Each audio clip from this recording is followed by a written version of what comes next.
आज हम quadratic equation के स्क्वायर रूट टाइप के क्वेश्चन को समझने का प्रयास करेंगे। तो चलिए शुरू करते हैं। मैं सुशील कुमार, आप सभी का पांडे क्लासेस चैनल में स्वागत है। जैसा कि आप जानते हैं कि यह एक क्वाड्रेटिक इक्वेशन है। इसे हिंदी में हम द्विघात समीकरण कहते हैं। इसमें आप देखेंगे कि जो वेरिएबल है उसका हाईएस्ट पावर 2 है। तो इस तरह के इक्वेशन को क्वाड्रेटिक इक्वेशन कहा जाता है। हिंदी में अगर विचार करें हम तो द्विघात समीकरण का मतलब होता है द्वि का मतलब 2 और घात का मतलब पावर, यानी कि पावर 2 हो तो इस तरह के समीकरण को द्विघात समीकरण भी कहा जाता है। तो आज हम इस तरह के क्वेश्चन को मिडिल टर्म स्प्लिट मेथड के माध्यम से सॉल्व करेंगे। जैसा कि नाम है मिडिल टर्म स्प्लिट मेथड, हमारे पास ये जो टर्म है मिडिल टर्म, इसको हम दो पार्ट में तोड़ेंगे और दो पार्ट को तोड़ने के बाद उसको प्लस करें या माइनस करें। प्लस या माइनस करने के बाद इस मिडिल टर्म के बराबर आना चाहिए और मल्टीप्लाई करने के बाद AC के बराबर आना चाहिए।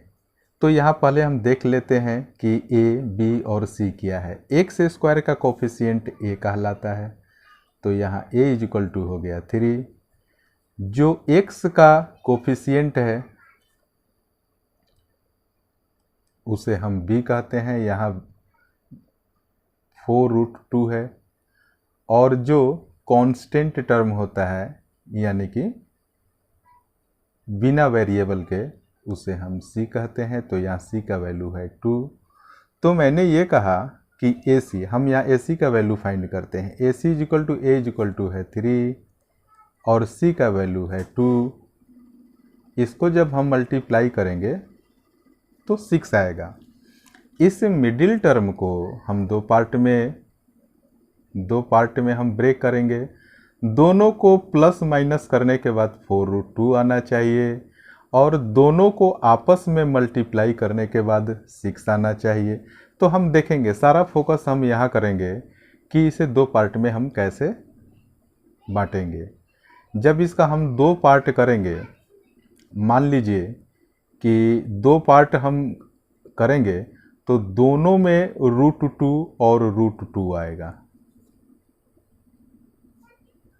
इसको हम अभी समझने का प्रयास करेंगे कि अगर मान लीजिए कि यहाँ 4 है और यहाँ √2 है, तो मान लीजिए कि दो पार्ट करेंगे तो दोनों पार्ट में √2 आएगा। √2 और √2 से जब हम मल्टीप्लाई करेंगे तो उसका वैल्यू 2 आता है। तो हमने इस दोनों को जब आपस में मल्टीप्लाई करेंगे तो हमें 6 भी लाना है। तो इस दोनों को जब हम मल्टीप्लाई करेंगे तो 2 आएगा। तो 2 को किस संख्या से हम मल्टीप्लाई करेंगे कि 6 आएगा, यानी कि यहाँ पर कुछ वैल्यू रखेंगे और यहाँ पर कुछ वैल्यू रखेंगे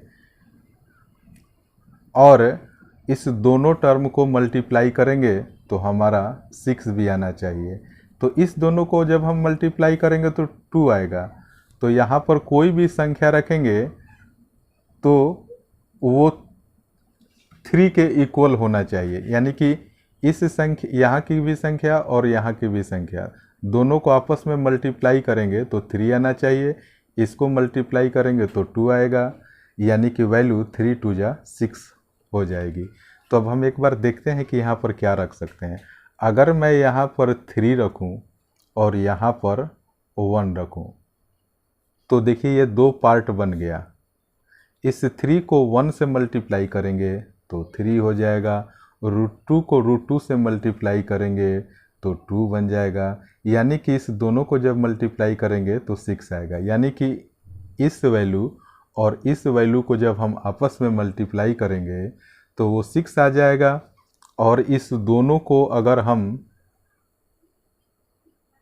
ऐड कर देंगे तो 3√2 और 1√2, 3 और 1 4√2 हो जाएगा।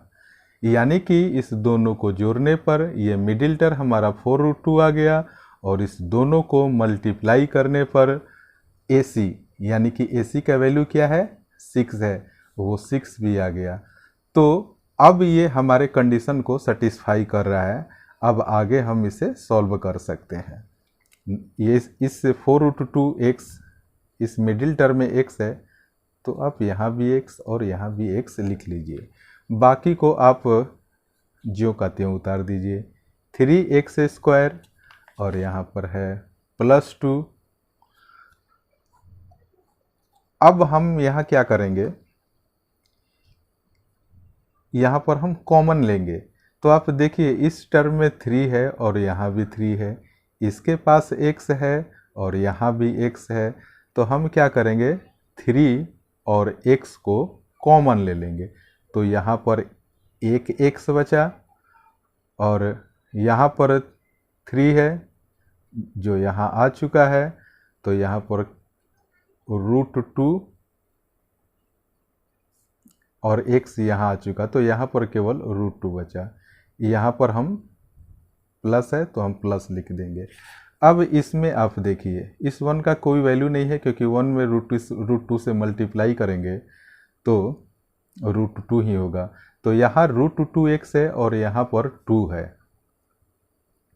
आप लोग जानते हैं कि 2 को हम √2 मल्टीप्लाई बाई √2 लिख सकते हैं, यानी कि √2 में √2 से मल्टीप्लाई करेंगे तो 2 आ जाएगा। तो यहाँ मान के एज्यूम करके चलिए कि ये इस 2 के बदले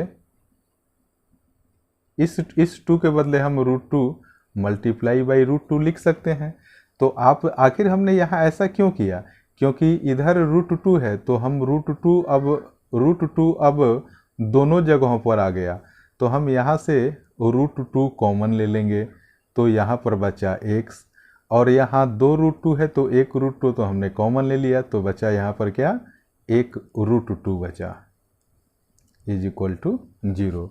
अब आप देखिए यहाँ से लेकर यहाँ तक एक टर्म है और यहाँ से यहाँ लेकर एक टर्म है। क्यों, क्योंकि 3x और ये ब्रैकेट वाली वैल्यू दोनों आपस में मल्टीप्लाई से जुड़ा है। यहाँ भी आप देख सकते हैं √2 मल्टीप्लाई से जुड़ा हुआ है इस ब्रैकेट वाले वैल्यू से, और सेपरेशन है इस प्लस के माध्यम से। प्लस या माइनस से जब सेपरेशन होता है तो अलग अलग टर्म बढ़ जाते हैं। तो यहाँ पर आप देखेंगे पहले इस वाले टर्म में कि x + √2 है और यहाँ भी x + √2 है। तो हम x + √2 को कॉमन ले लेंगे। तो यहाँ पर क्या बचा, 3x, और इसमें देखिए x + √2 यहाँ है जो बाहर आ चुका है। तो यहाँ पर क्या बचा,